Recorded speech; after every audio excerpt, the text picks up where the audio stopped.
Sinira ng tatay ko ang pagkababae ko. Siya. May secret affair kami ng office mate ko. Hindi ko matigilan kasi sobrang galing niya sa...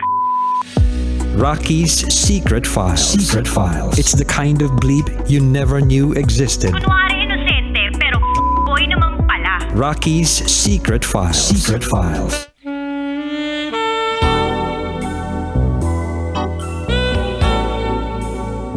And now, it's time for SPG,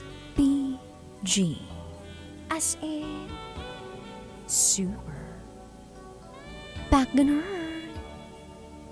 Secret File.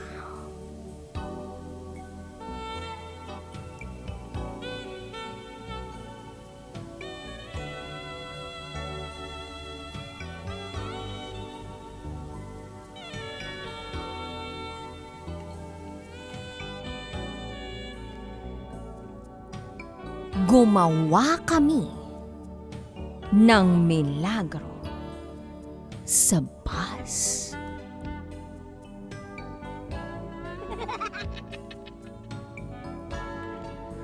Hi, DJ Rocky. Itago mo na lang ako sa pangalang Ayi. At ito, ang aking SPG. As in, Super Backgammon Secret File.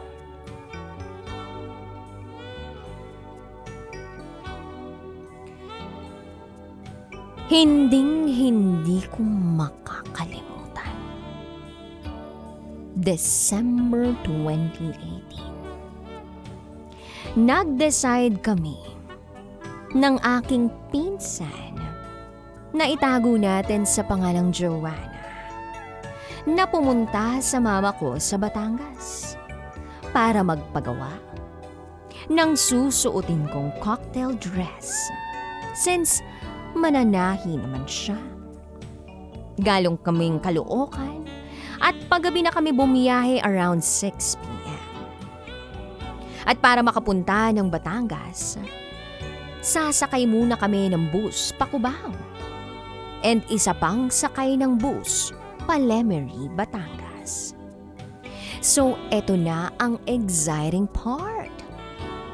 Nagkaayaan kami ni Joanna na pumunta ng Batangas nang hindi nagpaplano at ginamit lang namin kung ano ang pera na hawak namin. So, nag-budget kami. Binudget namin ang pera namin pamasahe at okay na kami parehas doon. Bumiyahe kami pa Cubao. 50 pesos ang isa sa pagkakaalam ko. Bus na may aircon ang sinakyan namin. And nagdidilim na rin so kampante kami na makakarating kami ng Batangas sa perang hawak namin. Ang tagal ng biyahe noon. Madilim na at nagugutom na kami. Kasi hindi naman kami kumain bago umalis. Tapos alanganing oras pa kami umalis. Pagdating sa Cubao, ang daming pagkain. Natakam na kami, nagutom at nauhaw. Sa terminal ng Cubao, bumili kami ng tubig at biskwit. Ang mahal ng mga tinda. Yung tubig, 20 pesos. Tapos sa mga biskit na binili namin, tig 15 that time. Hindi na kami nakapag-isip. Bumili na agad kami since nagugutom na kami. Isang tubig lang ang binili namin at tig 2 biskit. Di, bawas na yung pera na hawak namin. Hindi pa kami nakontento. Bumili pa kami ng hotdog kahihintay sa bus na sasakyan namin. Since alanganin nga ang oras ng biyahe namin. Last trip ng bus ang sasakyan namin. Hanggang sa nabawasan na talaga ang pera na hawak namin. Dumating na ang bus na sasakyan namin around 11 p.m. Last trip na yon, and instead na bumalik pa kami, tumuloy kami kahit kulang na ang pera na pamasahin namin dahil sa nagastos naming kakakain. At that time, ang pasahe each pa Batangas is 185 pesos na. Yung pera namin, less than 185 pesos na. Kinakabahan na kami. So nagplano na lang kami na itutuloy namin ang pag-akyat namin ng bus. Namili na kami kung saan kami uupo. At nag-decide kami na sa gitna na lang kasi alam ko sa dulo ng bus nag-i-start si Kuya Konduktor maningil ng pamasahe. Since malayo-layo ang pupuntahan namin, naniningil pa lang ng bayad kapag nakaalis na ang bus. Kalmado pa kami kasi hindi pa kami sinisingil ni Kuyang Konduktor. At madaling araw na, mga alauna yon, nung naningil si Kuya at nasa Tanawan, Batangas na siya naningil. Doon na kami kinabahan. As in, dug, ganon ang tibok ng puso namin parehas ng pinsan ko. So, tama nga ako. Nag-start si Kuyang maningil sa likod papuntang harap. Nung kami na ang sisingilin ni Kuya, tinanong niya kung saan daw kami.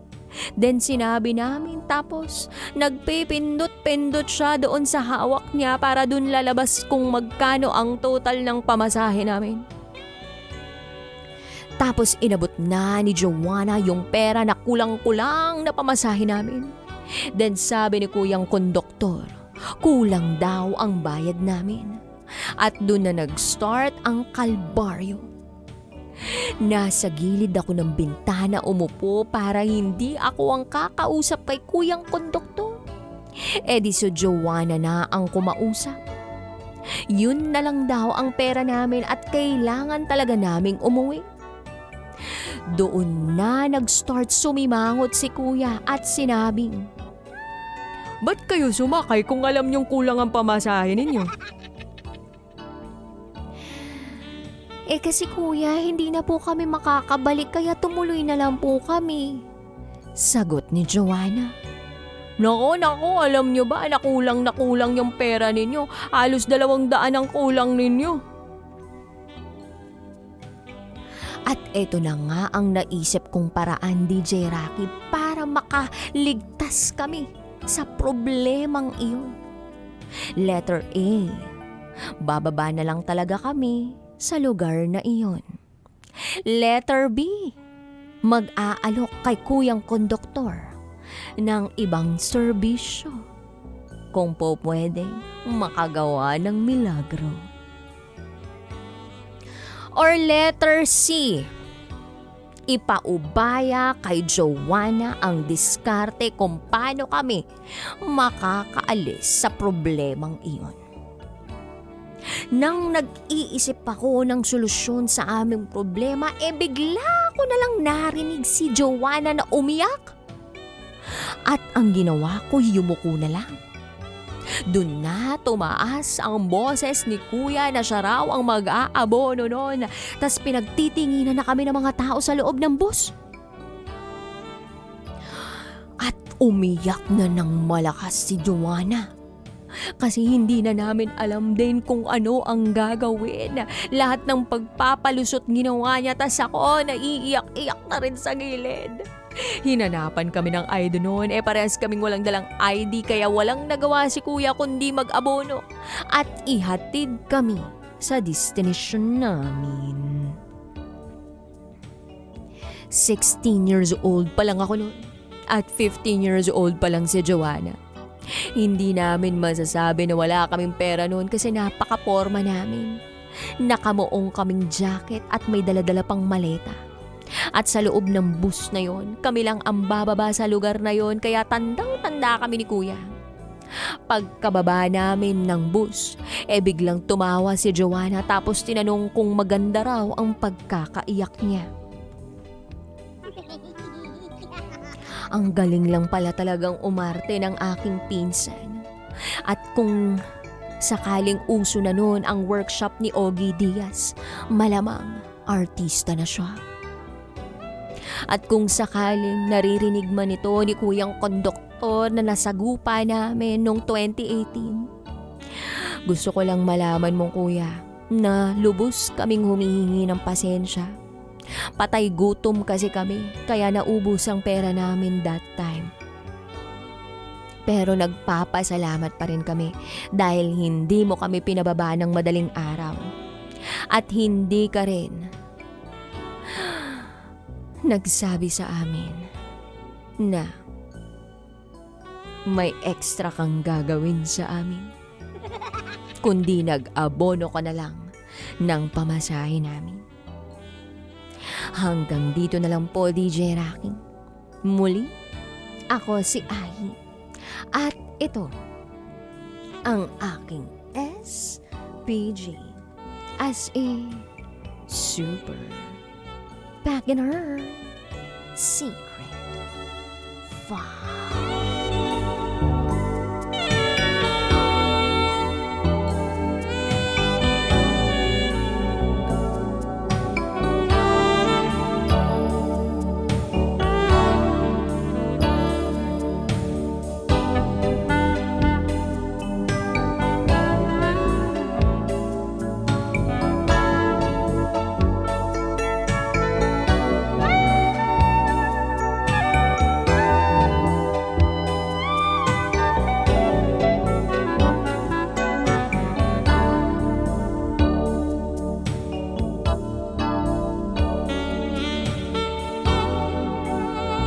That SPG, as in super beginner secret file, was shared to us by Ai.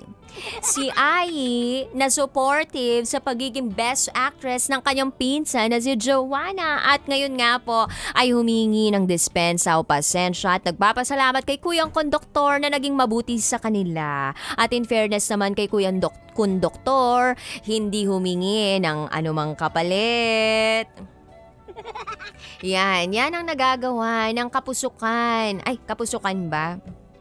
Yan ang nagagawa ng mga desisyong hindi masyadong napag-isipan. Ikaw ba, kabisyo, nung ikaw ay underage, ano na yung mga desisyon mo sa buhay na hindi mo masyadong pinag-isipan, tapos sakit ng ulo lang pala ang dala sa iyong buhay, and especially sa buhay ng ibang tao? Sino na ditong naranasan yung mag 1, 2, 3? Buti nga hindi sila nag 1, 2, 3 eh. Buti nga nahuli. Buti na lang umubra yung iyak-iyak, pero nakakaawa din talaga si Kuyang Konduktor. I can't imagine na yung mga ibang konduktor dyan natatakasan talaga ng iba na nagwa 1, 2, 3. Kumbaga nagtatrabaho ng marangal yung tao. Kaya nga siguro yung ibang mga bus, bago talaga sumakay yung pasahero, nagbabayad muna. Hindi ka po pwedeng makasakay ng bus hanggat wala kang bayad. Dito nga lang sa may PTX eh. Kailangan magbayad ka muna ng ticket mo bago ka talaga tuluyang makapasok. That time, siguro 2018, hindi pa uso yung magbabayad ka muna sa terminal bago ka makapasok. Tapos may iba naman, di ba, parang going to somewhere, destination, along the way, biglang sasakay. So kung magkano yung trip from that specific area papunta dun sa destinasyon, yun lang yung kukompute ni manong konduktor. So, dun pa lang magbabayad. Pupuntahan pa lang ni konduktor, tapos yun. Naalala ko rin dati na nag-Philippine Rabbit ako. Kami ng family ko actually, kasi wala pa kaming sasakyan nun. Back in, basta mga 20 years ago. I was just 1 year old that time. Napagalatan yung edad. Wala pa kaming sasakyan nun. So, umuwi kami ng papuntang Tarlac. Tapos, alam ko sa terminal kasi sa may bandang Cubao.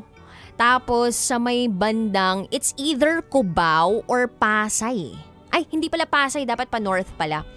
Either Cubao or, ano nga ang pangalan nun? Basta may isa pang terminal yun eh. Tapos hindi ko makakalimutan na yung konduktor, kapag nagpapunch siya ng resibo mo, o basta yung ticket mo, di ba yung parang butas, nabubutasan siya? Kumbaga, dun makikita mo kung magkano yung total ng babayaran mo. Una munang ipapunch na 100, tapos yung susunod 50, tapos yung susunod 7 pesos. Mga ganun ba? Tapos nakaka-tempt din talaga yung mga nagbebenta sa mga terminal. Tapos ang lupit pa nun, yung mga balot o kaya naman mga pugo. Tapos chicharon o kaya mga kropek na binibinta tuloy. Na binibenta sa loob ng bus.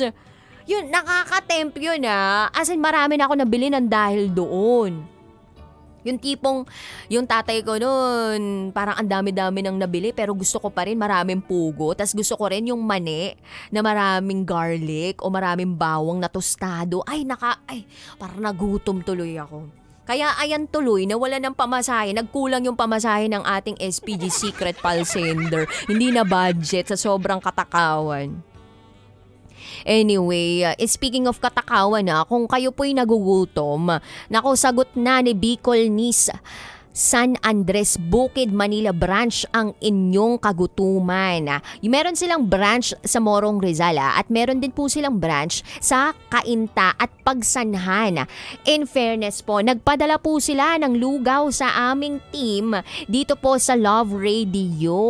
Care of Papa P. Ayan, Bicol Nis San Andres Bukid tuloy. Bukid Manila branch. Ayan, Bicol Ni. Maraming salamat po sa inyong padalang palugaw sa amin. Next time pakanton naman kayo. Charot! Darot. Oy, pero thank you. Naniniwala ko masarap yan. Kasi yung mga establishment talaga na dumarami yung mga branches, ibig sabihin, pinapatos. Pangit tong word. Tinatangkilik yan. Tinatangkilik ng mga tao sa areas ninyo. Kaya sana po, everyday magpadala po kayo. Wow! Charot with darot. Anyway, Kabisha, if you want to share your comments, thoughts, suggestions, valid reactions to me, share nyo na po yan sa akin, Rakitera, RAQITERRA. Send in your voice message. Abangan ko po yan sa aking pagbabalik. Kasama nyo po si DJ Rocky and you are listening here sa stasyong number 1 sa mga malulupet manggapang sa Kakalsadahan. 90.7 Love Radio. This is SPG as in super back in earn. See